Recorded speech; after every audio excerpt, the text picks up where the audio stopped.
భోగి అన్న మాటకు అర్థం ఏమిటంటే భోగం అనుభవించేటటువంటి రోజు అని. సంక్రాంతి పండగ అనేటప్పటికీ ప్రతి ఇంటి ముందు కూడా పెద్ద పెద్ద రంగవల్లులు తీరుస్తారు. తీర్చి గొబ్బిళ్లు పెట్టి కన్యపిల్లలందరూ కూడా ఆ గొబ్బిళ్ల చుట్టూ తిరుగుతూ వారికి ఉత్తముడైనటువంటి భర్త లభించాలని, అలాగే హరిదాసులు చేతిలో ఆ తంబురా పట్టుకుని హరినామ సంకీర్తనం చేస్తూ ఒక కొత్త శోభని ఆవిష్కరించేటటువంటి కాలం. మూడవది కనుమ.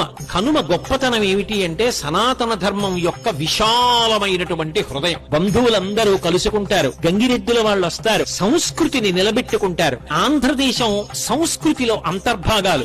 ఏదైనా పాడు చేసుకోవచ్చు కానీ ఎవ్వరూ కూడా తమ సంస్కృతిని పాడు చేసుకోకూడదు. ఈ భోగి, మకర సంక్రమణము, కనుమ అనపడేటటువంటి ముప్పేటగా జరిగే పండగ త్రివేణి సంగమం. సంస్కృతికి పట్టాభిషేకం చేసే పండగలు, పరదేవత యొక్క అనుగ్రహానికి పొందడానికి వీలైన పండగలు. కాబట్టి చక్కగా మనందరం కూడా భోగి, సంక్రాంతి, కనుమ పండగలలా చేసుకుందాం.